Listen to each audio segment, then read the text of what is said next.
तो हम स्टार्ट करते हैं। हमने पहला पार्ट ऑलरेडी हमने मतलब कि कर चुका है, तो दूसरा पार्ट करते हैं इस चैप्टर का, जो कि है refraction of light through prism. तो अगर आप लोगों को पहले का ग्लास लैब का याद होगा तो ये काफ़ी कुछ सिमिलर है। देखो कुछ खास अंतर नहीं है इनमें, क्योंकि ये रहा प्रिज्म, ठीक है।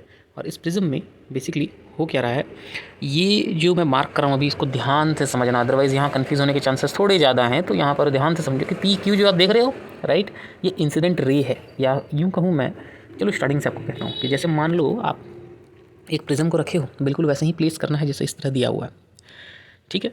और यहाँ पर पी और क्यू जो है, इस पॉइंट पे आप दो पिंस रखोगे, ठीक है। अब यहाँ से उसे देखोगे, this is the point two view. कहाँ से?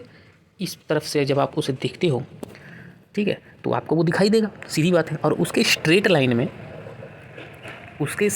में जहाँ पर वो दिखाई देगा, आप दो पिंस और लगाओगे, आर और एस, ठीक है। अब क्या करोगे, इसको या प्रिज्म को जो है वो उठा लोगे। और हाँ, जिस तरह से हमने ग्लास स्लैब में किया था, आपको प्रिज्म की भी आउटलाइन बनानी है। जैसे यहाँ पे एक ट्रायंगल दिख रहा है ना, ABC, वैसे ही एक आउटलाइन आपको बनाना है, और फिर उसे आप प्रिज्म को हटा लीजिए, तो आपको फिगर इस तरह का दिखाई देगा। Obviously if you haven't joined the points, तो it will not look exactly like this. पर आप क्या करोगे, PQ को ज्वाइन कर दोगे इस तरह से, RS को ज्वाइन कर दोगे इस तरह से।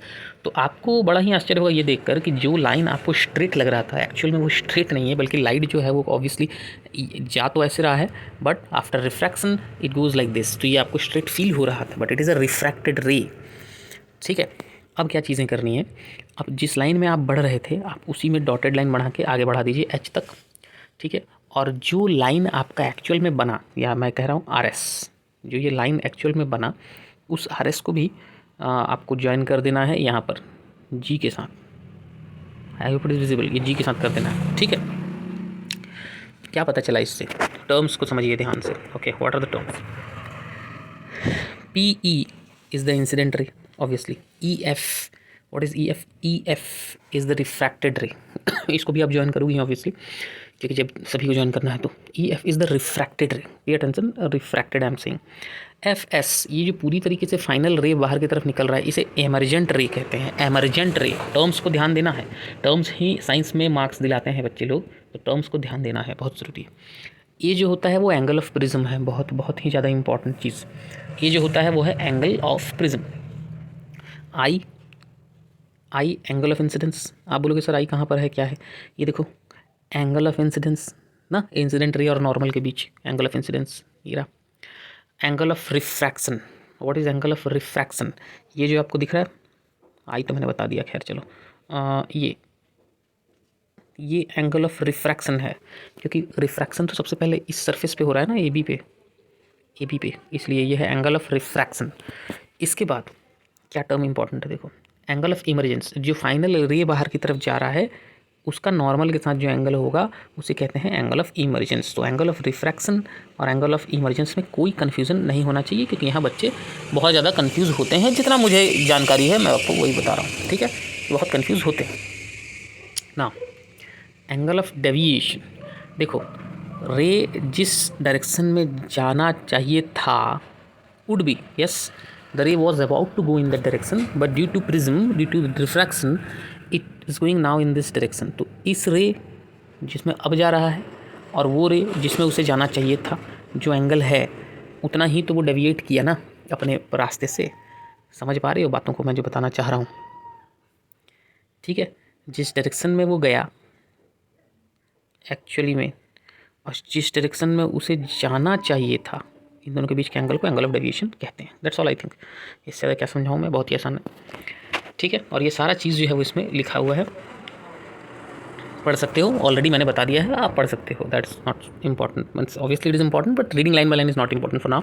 Dispersion of white light by a glass prism. देखो, ग्लास प्रिज्म में एक बहुत ही अच्छा फेनोमेना होता है कि जब भी उससे हम वाइट लाइट पास करें, तुम बोलोगे सर लाइट सफ़ेद कहाँ दिखता है, क्या दिखता है? अरे वाइट लाइट मतलब नॉर्मल लाइट जो सन से आती है, ठीक है, ठीक है। उसको जब तुम प्रिज्म से पास करोगे तो उसमें से 7 रंग निकलते हैं, राइट। तो ये जो एक्टिविटी है, ये बस यही बताता है कि जब एक ग्लास प्रिज्म में वाइट लाइट पड़ता है तो उससे 7 कलर निकलते हैं, दैट्स ऑल, ठीक है। Why this happens? The reason is, यहाँ ध्यान दो, prism has probably split the incident white light into band of colours. या obviously we are seeing that band of colours here, ठीक है, यहाँ पे दिख रहा है, 7 रंग निकलते हैं, 7 कलर निकलते हैं, 7 बैंड ऑफ कलर्स, या obviously we are seeing that band of colours here, ठीक है, यहाँ पे दिख रहा है। 7 रंग निकलते हैं, 7 बैंड ऑफ कलर्स, या obviously we are seeing that band of colours here, ठीक है, यहाँ पे दिख रहा है। यहाँ पे दिख रहा है हमको बैंड ऑफ कलर्स। तो ये स्टार्ट होता है, देखो नीचे वायलेट होता है और सबसे ऊपर रेड होता है ना। कई बार बच्चे क्या करते हैं कि विबग्योर ऊपर से स्टार्ट कर देते हैं, ऊपर से नहीं होता, ये नीचे से स्टार्ट होता है। ठीक है, तो violet, indigo, blue, green, yellow, orange, red, इन लाइट्स को विबग्योर कहा जाता है। ठीक है, देख सकते हो यहाँ पे the acronym VIBGYOR will help you to remember the sequence of colours violet, indigo, blue, green, yellow, orange and red. Correct है, चलो बढ़िया। और इस बैंड ऑफ लाइट का जो कलर्ड कंपोनेंट्स हैं, और simply the band of coloured components of a light beam is called its spectrum. तो नाम याद रखो, spectrum, the band of 7 lights is the spectrum. ठीक है, ठीक है। और जो लाइट स्प्लिट होता है ना 7 कलर में या कंपोनेंट कलर्स में या 7 कलर्स में, बेसिकली उसे हम कहते हैं dispersion. So this phenomena of splitting of white light into 7 colours is called dispersion. I don't think you have any doubt in this. Correct है, ओके। क्यों ऐसा होता है? ऐसा इसलिए होता है क्योंकि different colours of light bend through different angles with respect to the incident ray. ये अलग अलग एंगल में बेंड होते हैं। अब बेंड होने का कारण क्या? ठीक है, वो देखते हैं बाद में, चलो ठीक है। रेड लाइट सबसे कम बेंड होता है, इसलिए सबसे ऊपर रहता है, और वायलेट लाइट सबसे ज़्यादा बेंड होता है, इसलिए सबसे नीचे रहता है। That's all. ठीक है, ठीक है। अब देखो क्या है ना कि आइजैक न्यूटन ने एक बार क्या किया था कि उन्होंने कलर को स्प्लिट करने का कोशिश किया था प्रिज्म से, प्रिज्म के थ्रू। यस, और उन्होंने क्या किया कि एक उल्टा आइडेंटिकल प्रिज्म को उल्टा रख दिया। तो क्या हुआ, सारा जो कलर स्प्लिट हुआ था वो वापस वाइट हो गया। हाँ, ये रहा, मैं ये डायग्राम ही खोज रहा था। ठीक है, तो जो लाइट डिस्पर्स हुआ था पहले प्रिज्म से, एक इस प्रिज्म को उल्टा रखते ही वो सारा वाइट लाइट दोबारा सारा डिस्पर्स्ड बैंड ऑफ कलर्स जो थे वो दोबारा रिकलेक्ट होके वाइट लाइट बन के बाहर आ गया। इसको कहते हैं recombination of spectrum of white light. ठीक है, ओके। बस ये फिनोमेना जान लो फिलहाल के लिए, इतना इंपॉर्टेंट है, और ज़्यादा इससे कुछ इंपॉर्टेंट क्वेश्चंस नहीं आएंगे। अगर आ भी गए तो आप लिख सकते हो, बहुत ईजी कंसेप्ट है। ठीक है, यस। अब एग्ज़ाम में क्वेश्चन आता है कि रेनबो में या मैं ये कह सकता हूँ कि रेनबो किस तरह से प्रिज्म की तरह एक्ट करता है। हम रेनबो में भी तो बैंड ऑफ कलर्स दिखते हैं ना, तो ऑब्वियसली वो बारिश की वजह से ही वो बैंड ऑफ कलर्स दिखते हैं, वो किस तरह से एक प्रिज्म का काम करेंगे। देखो, मान लेते हैं ये हमारा एक रेन ड्रॉप है, राइट। और अगर ये रेन ड्रॉप है और सनलाइट यहाँ से आ रहा है, एक चीज़ हमेशा ध्यान रखना कि sunlight should be from opposite direction, right. In a particular एक रेन ड्रॉप कह सकते हैं हम, if the raindrop is acting like a prism then sunlight should be coming from opposite direction in order to see what, in order to see a spectrum, right. एक rainbow देखने के लिए sunlight को opposite direction से आना ज़रूरी है, और अगर वो अपोजिट डायरेक्शन से नहीं आ रहा और अगर सनलाइट उसी डायरेक्शन में, कहने का ये मतलब है, मैं आपको एक्सप्लेन कर देता हूँ। अगर सन यहीं पर है और उसी डायरेक्शन में बारिश हो रही है, आप यहाँ खड़े हो, ठीक है, आप यहाँ खड़े हो, तो सन और रेन आपके लिए तो एक ही डायरेक्शन में है, तो आपको रेनबो नहीं दिखाई देगा। वो यहाँ कोई खड़ा है तो उसको दिखाई देगा। ठीक है, तो अगर आप रेनबो देखना चाहते हो तो सनलाइट हमेशा दूसरे डायरेक्शन में होना चाहिए या अपोजिट डायरेक्शन में होना चाहिए फ्रॉम द रेन ऑब्वियसली, तब जाके आपको वो दिखाई देगा। ये तो हुआ एक कॉमन सी पर बहुत इंपॉर्टेंट बात।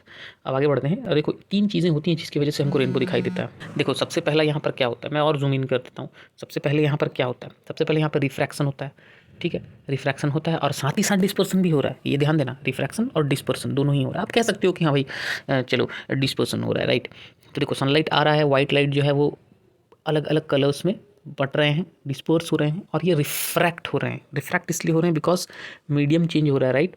फ्रॉम एयर टू वाटर जा रहा है लाइट, इसलिए वो रिफ्रैक्ट हो रहे हैं। तो अब देखो ध्यान से, यहाँ तो रिफ्रैक्शन हो रहा है, यहाँ तो रिफ्रैक्शन हो रहा है, बट यहाँ पर क्या हो रहा है, इस पॉइंट में इंटरनल रिफ्लेक्शन हो रहा है, राइट। रिफ्लेक्शन हो रहा है, इसे कहते हैं इंटरनल रिफ्लेक्शन, क्योंकि वो सेम मीडियम में हो रहा है ना, सेम मीडियम में हो रहा है। यहाँ तो मीडियम क्रॉस कर नहीं रहा है ये रे, ये तो इसी वाटर में ही है, या कह सकते हैं हम इस रेन ड्रॉप में ही है।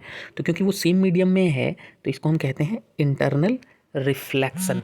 इसके अलावा यहाँ पर क्या हो रहा है, यहाँ पर फिर रिफ्रैक्शन हो रहा है, यानी कि रे ऑफ लाइट जो है वो वाटर के मीडियम से या रेन ड्रॉप से बाहर निकल के फिर एयर में जा रहा है, यानी ये अवे फ्रॉम द नॉर्मल जा रहा है, ये टुवर्ड्स द नॉर्मल जा रहा है। करेक्ट है, ये हमने ऑलरेडी इसके पहले किया हुआ है लाइट चैप्टर में। तो ये अवे फ्रॉम द नॉर्मल जा रहा है। तो 3 चीज़ें होती हैं।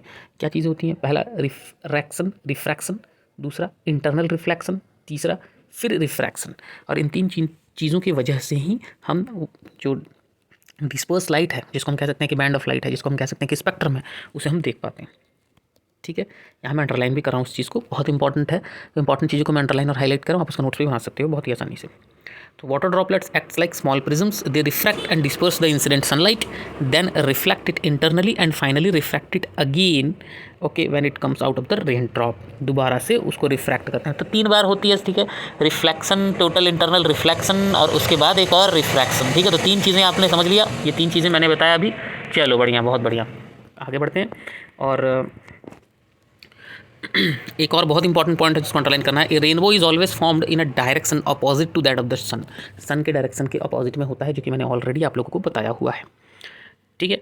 आगे बढ़ते हैं, ठीक है। अब बोलोगे क्या सर सिर्फ बारिश में ही रेनबो दिखता है? नहीं भाई, ऐसा नहीं है। आप पानी की छींटे मारो ना, आप फाउंटेन में जाओ, किसी पार्क में जाओ, वहाँ फाउंटेन है तो वहाँ जाओ, बस अपोजिट डायरेक्शन में खड़े हो जाओ, या जिस डायरेक्शन में सन है उसी डायरेक्शन में आप खड़े होकर देखो, आपको रेनबो दिखेगा।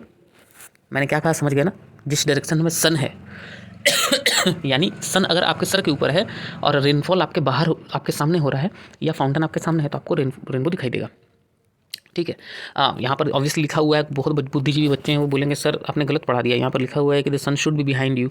अरे आप यहाँ पर अगर खड़े हो, ठीक है, आप यहाँ पर खड़े हो और सन अगर आपके पीछे है, कहने की बात यही है कि आप दोनों का डायरेक्शन सेम है। रेनफॉल इस डायरेक्शन में है या फाउंटेन इस डायरेक्शन में, आप लोगों का डायरेक्शन तो सेम है। आप तो रेन के लेफ्ट साइड में हो या रेन के फ्रंट में हो, कुछ भी कह सकते हैं। मतलब सन को उल्टे दिशा में नहीं होना चाहिए, बस वो आपके सर के ऊपर हो, आपके पीछे हो, that doesn't matters. Okay, I hope now this point is clear, so no doubt till now. Okay, let's proceed. Yes, this concept is really very very important. Okay, questions इसमें सिर्फ देखो बहुत आते हैं, ठीक है। एटमॉस्फेरिक रिफ्रैक्शन हम किसको कहते हैं, और एटमॉस्फेरिक रिफ्रैक्शन का कई सारा इफेक्ट है जो आपको यहाँ पर पढ़ने को मिलेगा, जैसे ट्विंकलिंग ऑफ स्टार्स है, advance sun rays and delayed sunset है, स्कैटरिंग ऑफ लाइट है, टिंडल इफेक्ट है, बहुत सारी चीज़ें हैं। चलो आप आगे देखते हैं। बेसिकली एटमॉस्फेरिक रिफ्रैक्शन में ये दोनों चीज़ें ही आएंगी, ट्विंकलिंग ऑफ स्टार्स है और advance sun rays and delayed sunset है, ठीक है। देखो एटमॉस्फेरिक रिफ्रैक्शन होता क्या है। सबसे पहले अगर मैं आप लोगों से पूछूंगा कि रिफ्रैक्शन का रीज़न क्या है, तो बहुत बच्चे बोलेंगे सर रिफ्रैक्टिव इंडेक्स है, बहुत बच्चे बोलेंगे सर डेंसिटी में चेंजेस आती है, इस वजह से रिफ्रैक्शन होता है। तो एकदम सही जवाब है, बिल्कुल सही, ठीक है। पर यहाँ पर एटमॉस्फेयर में क्यों रिफ्रैक्शन होता है, देखो यहाँ पर क्या दिया हुआ है।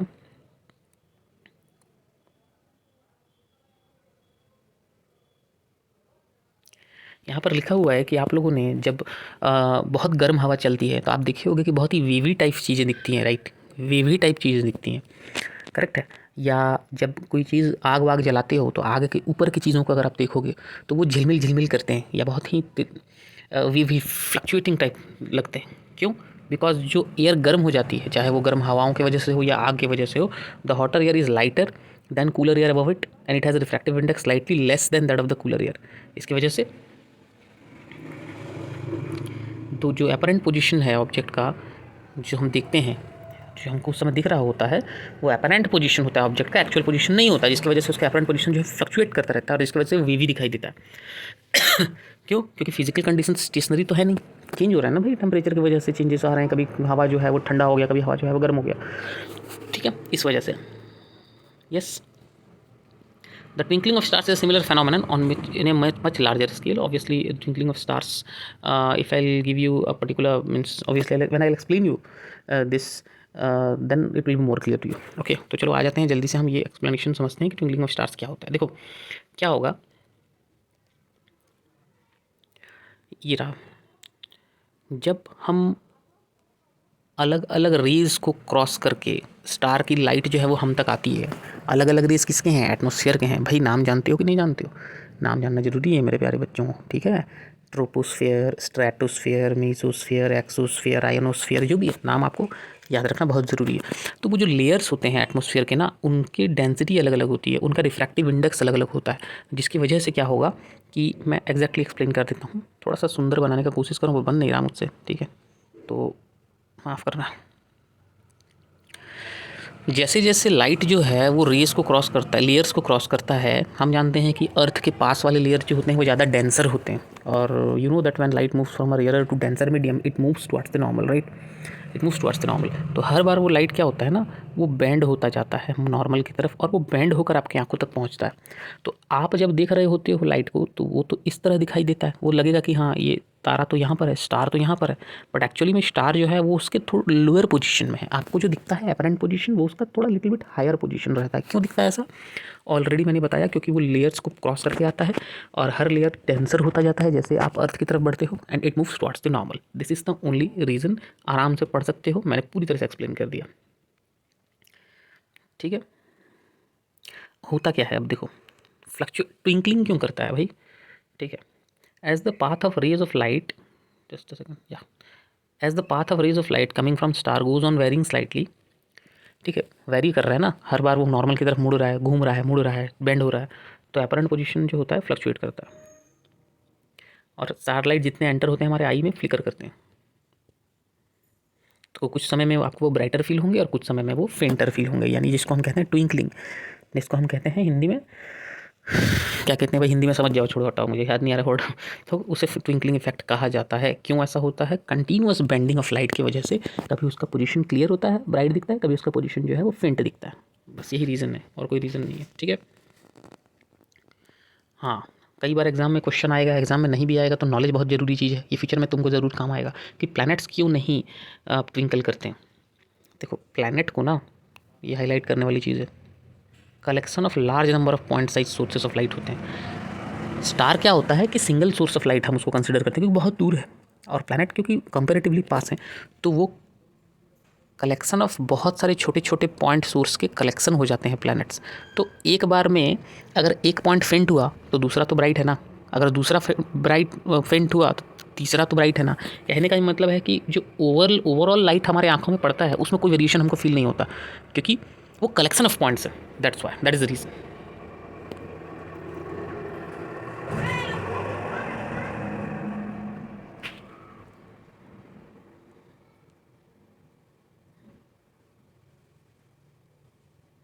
ठीक है, तो टोटल लाइट जो प्लैनेट से आते हैं वो एवरेज आउट हो जाते हैं 0। ठीक है, वेरिएशन की बात कर रहा हूँ मैं, ऐसा नहीं कि लाइट ही 0 हो जाए प्लैनेट गायब हो जाएगा, वैसा नहीं है, ध्यान से समझो। तो total variation in the amount of light entering our eye from the individual point sources will average out to 0। ठीक है, तो ये सारे ट्विंकलिंग इफेक्ट को नलीफाई कर देते हैं और हमको एकदम सही सही अच्छे से प्लैनेट जो है वो बिना किसी ट्विंकलिंग इफेक्ट के दिखता है। चलो बढ़िया, अब हम पढ़ेंगे advance sunrise and delayed sunset. ठीक है, आखिर ये होता क्यों है ये मैं आपको बता देता हूँ। देखो ये जो आप डायग्राम देख रहे हो ना पीछे, मतलब लेफ्ट साइड में, ये पूरी तरीके से इसे देख कर ही आपका पूरा कंसेप्ट क्लियर हो जाएगा। मान लेते हैं, देखो आप यहाँ पर खड़े हो, जहाँ पर ये ऑब्जर्वर है, हाँ गया भाई ये, हाँ जहाँ पर ये ऑब्जर्वर है। ठीक है, due to continuous refraction of light in from the atmospheric layers, जो एग्जैक्टली हमने पढ़ा था कि ट्विंकलिंग ऑफ स्टार्स में होता है, तो सन में भी कंटिन्यूअस रिफ्रैक्शन होगा, राइट। कंटिन्यूअस रिफ्रैक्शन होगा यानी लाइट बैंड होंगे। तो होता क्या है कि जब सूरज सन यहाँ पहुँच जाता है तो भी due to continuous bending of light हमें ऐसा फील होता है कि सन जो है उसके अपरेंट पोजीशन में दिखाई देता है, यहाँ दिखाई देता है, जबकि ऐसा है नहीं। एक्चुअली सन नीचे जा चुका है below the horizon, but it is still visible due to continuous refraction of light from the atmospheric layers. I hope now it is clear. इसको कहते हैं डिलेड सनसेट। ठीक है, सन सेट होने के बाद भी आपको दिख रहा है, that is delayed sunset. And what is जो यहाँ पे देख रहे हो ना, डिलेड सनसेट के पहले एडवांस सनराइज़ क्या है? सेम कंसेप्ट आप सनराइज़ में भी तो लगा सकते हो कि सन अगर पहले मतलब यहाँ पर ही है, अभी वो हॉराइजन के ऊपर आया नहीं है, कि वो आपको ऑलरेडी दिखाई देना शुरू हो जाता है। क्यों? क्योंकि आप उसका अपरेंट पोजीशन देख रहे हो तो आपको लगेगा सन यहाँ है, और एक्चुअली में सन यहाँ है, तो वो एडवांस सनराइज़ है। एक्चुअली राइज होने के पहले ही सन आपको विजिबल हो रहा है। यानी ये दोनों फेनोमेनन होते एक ही हैं, पर अपीयर होते हैं कि एज ए बिल्कुल अपोजिट चीज़ है। ठीक है, ठीक है, हो तो सेम ही चीज़ रहा है ना, रिफ्रैक्शन हो रहा है, तो उसको कहते हैं एडवांस सनराइज़। और शाम के टाइम में अगर आप देखते हो तो वो होता है डिलेड सनसेट। हाँ, मैं टाइमिंग का डिफरेंस बता देता हूँ क्योंकि वहाँ पे दिया है, ये रहा 2 minutes. That means sun is visible to us 2 minutes before the actual sunrise and about 2 minutes after the actual sunset because of atmospheric refraction. So basically if someone will ask what exactly is the impact of this advanced sunrise and delayed sunset or the time period, the time difference, that is only 2 minutes. ये 2 minute की बात है, Maggi का noodle बनाने के जितना बात है, लेकिन ये बुक में दिया हुआ है, इसलिए ये मैटर जो है वो थोड़ा ज़्यादा गंभीर है। तो इसको आप पढ़ लोगे क्योंकि इंपॉर्टेंट कंसेप्ट है, एग्जाम में आने के पूरे चांसेस हैं। ठीक है, हम क्वेश्चंस बनाते भी हैं तो हमको पता है, हम बोर्ड में नहीं बनाते पर हम क्वेश्चंस बनाते हैं बच्चों के लिए, तो हमको पता है कि क्या क्वेश्चन इंपॉर्टेंट है। ठीक है, नाउ नाउ ये तो क्लियर है। चलो ठीक है, स्कैटरिंग ऑफ लाइट पे आ जाते हैं कि स्कैटरिंग ऑफ लाइट आप लोगों ने डिस्पर्सन ऑफ लाइट तो पढ़ा, बट स्कैटरिंग ऑफ लाइट आप लोगों ने नहीं पढ़ा। क्या होता है स्कैटरिंग ऑफ लाइट? देखो, अर्थ का जो एटमॉस्फेयर है, मैं ये कर देता हूँ हाईलाइट, ज़्यादा अच्छा रहेगा। हेट्रोजीनियस मिक्सचर है, बहुत छोटे छोटे पार्टिकल्स उसके एटमॉस्फेयर में रहते हैं, चाहे वो स्मोक बोलो, टाइनी वाटर ड्रॉपलेट्स बोलो, suspended particles of dust, molecules of air, कुछ भी। तो जब भी लाइट उनसे पास होता है तो क्या होता है ना कि वो लाइट का जो पाथ है वो हमको दिखाई देना शुरू हो जाता है। क्यों दिखाई देना शुरू हो जाता है? क्योंकि इतने सारे पार्टिकल उसमें हैं एटमॉस्फेयर में, इसलिए। ठीक है, क्योंकि ये पार्टिकल्स जो हैं वो लाइट को रिफ्लेक्ट करते हैं, और लाइट को रिफ्लेक्ट करने के चक्कर में वो दिखते भी तो हैं। मैं अगर आपको दिखूंगा, आप मुझे अगर देखोगे मेरे सामने आके, तो मैं इसलिए ही दिख पाता हूँ, मेरी बात को ध्यान से समझना, बहुत इंपॉर्टेंट कंसेप्ट है, क्योंकि मैं लाइट को रिफ्लेक्ट करता हूँ। अगर मैं लाइट को रिफ्लेक्ट नहीं कर पाऊंगा तो मैं शायद दिखूंगा ही नहीं, शायद क्या, मैं दिखूंगा ही नहीं। ठीक है, तो यहाँ पर हमको लाइट का पाथ इसलिए ही विजिबल होता है क्योंकि एटमॉस्फेयर में कई सारे सस्पेंडेड पार्टिकल्स हैं। अगर सस्पेंडेड पार्टिकल्स नहीं होते तो हमको वो लाइट का पाथ जो है वो दिखाई नहीं देता। इसे कहते हैं टिंडल इफेक्ट, और इसी को ही आप कह सकते हो स्कैटरिंग ऑफ लाइट। ठीक है, तो बेसिकली ये स्कैटरिंग ऑफ लाइट है। टिंडल इफेक्ट जो है वो उस फेनोमेनन को कहा जाता है। ठीक है, जैसे यहाँ देख सकते हो, the phenomenon of scattering of light by colloidal particles give rise to Tyndall effect. ठीक है, और आप लोगों ने पढ़ा ही है 9th क्लास में ना कि सॉल्यूशन, सस्पेंशन, कॉलॉइड। यस, पढ़ा है ना, बस उसी चीज़ को ही समझना है। तो कुल मिला के बात यह है कि scattering of light makes the path of particles visible, and accordingly obviously the path is also visible. नहीं बढ़ेगा, अंधेरे रूम में आप छोटा सा होल कर दो, लाइट का पाथ बहुत अच्छे से दिखाई देगा क्योंकि डस्ट पार्टिकल्स उसमें दिखाई देते हैं, इस तरह की चीज़ें। इसलिए अगर आप देखो तो बहुत टाइनी टाइनी ड्रॉपलेट्स होते हैं फॉग में। ठीक है, मिस्ट में। बेसिकली हम उसे हिंदी में जैसे कहते हैं ना, कुहासा है या फॉग है, जो भी आप लोकल भाषा में कहते हो, उसमें वाटर ड्रॉपलेट्स होते हैं, वो लाइट को बहुत अच्छे से स्कैटर करते हैं। और एक चीज़ है, जैसे ये बहुत सारी सिचुएशनल चीज़ें हैं जो अगर आप लोगों ने अपने लाइफ में देखा होगा तो आप लोग अच्छे समझ पाओगे। जैसे रात में अगर आप जा रहे हो, किसी कार का हेडलाइट से जो लाइट आ रहा होता है, ठीक है, खासकर एक फॉगी नाइट में कार के हेडलाइट में या टॉर्च की लाइट में अगर आप देखो तो पाथ बहुत अच्छे से विजिबल होता है, क्योंकि उसमें वाटर ड्रॉपलेट्स होता है एटमॉस्फेयर में, राइट। तो वो और अच्छे से विजिबल हो पाता है। इसी को ही कहते हैं scattering of light, and that particular effect is known as Tyndall effect, that's all. वही है। अब देखो, ये कंसेप्ट से ना दो चीज़ें आपको पता करना है। कौन सा कंसेप्ट है? देखो, मैं यहाँ अंडरलाइन कर रहा हूँ, इसको बहुत इंपॉर्टेंट है। The colour of the scattered light depends on the size of the scattering particles. जितना साइज होगा स्कैटरिंग पार्टिकल्स का, उसके अकॉर्डिंग ही स्कैटर्ड लाइट का कलर होगा। अगर बहुत छोटे पार्टिकल होंगे तो आपको पता है ना, विबग्योर कहाँ से स्टार्ट होता है, violet, indigo, blue, like this, right. तो बहुत छोटे पार्टिकल्स जो होते हैं वो ज़्यादातर ब्लू लाइट स्कैटर करते हैं। बहुत ज़्यादा बड़े पार्टिकल्स जो होते हैं, या थोड़े कंपेरेटिवली बड़े पार्टिकल्स जो होते हैं, वो रेड लाइट इस तरह से स्कैटर करते हैं। और अगर पार्टिकल्स का साइज़ थोड़ा ज़्यादा ही बड़ा है तो वो पूरी तरह से वाइट लाइट को स्कैटर कर देंगे। ठीक है, इस तरह से होता है सिस्टम। इसमें आपको दो चीज़ें समझना है। दो चीज़ें जाननी होती है। एक तो आप पढ़ोगे ऑलरेडी कि why is the colour of the clear sky blue, that is separate thing. But apart from that, कई बार आप देखोगे ना, क्लाउड्स का कलर होता है वाइट। यस, हाँ, अगर उसमें पानी ना हो तो सीधी बात। ठीक है, पानी ना हो का मतलब आप बोलोगे सर ऐसा कौन सा क्लाउड है जिसमें पानी ना हो? देखो, क्लाउड के मॉइस्चर, या हम कह सकते हैं कि उसके अंदर कितना वाटर है, उस पर उसका डेंसिटी डिपेंड करता है, राइट।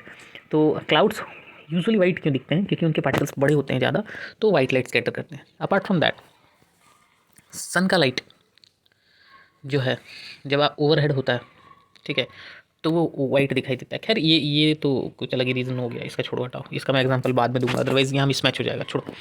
ठीक है, तो very fine particles scatter mainly blue light, while part of large means while particles of larger size scatter light of longer wavelength, जो कि ऑब्वियसली रेड, राइट, रेड है, ऑरेंज है, लॉन्गर वेवलेंथ, राइट, राइट।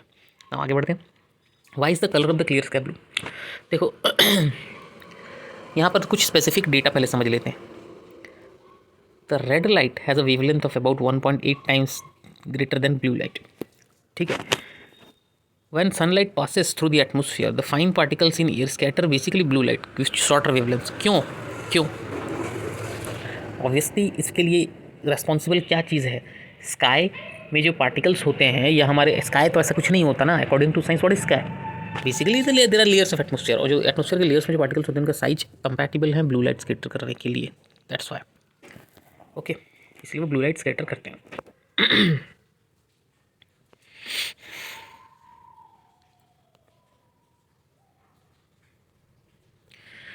जो passengers flight में travel कर रहे होते हैं उनके लिए हाइट में जो स्काई का कलर है वो डार्क दिखाई देता है। क्यों? क्योंकि उतने हाइट में हमारे एटमॉस्फेयर में लेयर्स जो होते हैं काफ़ी रेयरर हो जाते हैं, they are not dense at that state or at that position we can say. ठीक है, ऊपर जाते जाते हमारे एटमॉस्फेयर के लेयर्स जो होते हैं वो लेस डेंसिटी के हो जाते हैं, तो वहाँ पर स्कैटरिंग उतना प्रोमिनेंट नहीं होता या बहुत ही अच्छे से नहीं होता, इसलिए स्काई का कलर जो है वो डार्क दिखाई देता है। In spite of looking blue it looks dark. Okay, अब देखो डेंजर सिग्नल्स को रेड लाइट में क्यों रखा जाता है? बेसिकली बिकॉज रेड जो है वो सबसे कम स्कैटर्ड होता है। क्यों? क्योंकि उसका वेवलेंथ सबसे ज़्यादा है, तो वो सबसे कम स्कैटर्ड होता है। स्कैटर्ड इन द सेंस सबसे कम फ्लक्चुएट होगा, सबसे कम डिस्टर्ब होगा बाय फॉग और स्मोक। बीच में फॉग आ गया, स्मोक आ गया, तो उसकी वजह से डिस्टर्बेंस नहीं होगा, फिर भी दिखेगा आपको रेड। इसलिए डेंजर सिग्नल्स में रेड को कलर को ही यूज़ किया जाता है। ठीक है, और हाँ ऑब्वियसली डिस्टर्ब नहीं होगा तो कलर डिफरेंस नहीं आएगा, राइट। वो रेड है तो आपको रेड ही दिखेगा, कहीं बहुत दूर तक आपको रेड ही दिखाई देगा। That's why red light is used in danger signals. ये बहुत इंपॉर्टेंट क्वेश्चन है। एनसीईआरटी में क्या होता है, कोई भी चीज़ को कैजुअली दे देता है, पर ये इंपॉर्टेंट है बहुत कंसेप्ट। चलो, now the chapter is over and I hope you can do this question answers. If you can not do then you can check out for the solutions. मैं जानता हूँ कि देखो इसका सोल्यूशंस यहाँ देने का कोई मतलब नहीं है, बच्चे आजकल बहुत स्मार्ट है, वो ऑनलाइन आंसर्स देख सकते हैं। Answers are not important for me, questions are important. कि आपको ये पता होना चाहिए कि क्वेश्चन किस तरह से आएंगे, क्वेश्चंस कैसे आते हैं, क्वेश्चंस को कैसे टैकल करना है, ये टैलेंट होना ज़्यादा ज़रूरी है, ना कि रटा रटाया आंसर याद करना। Okay then, bye bye, have a nice day, will meet in another video.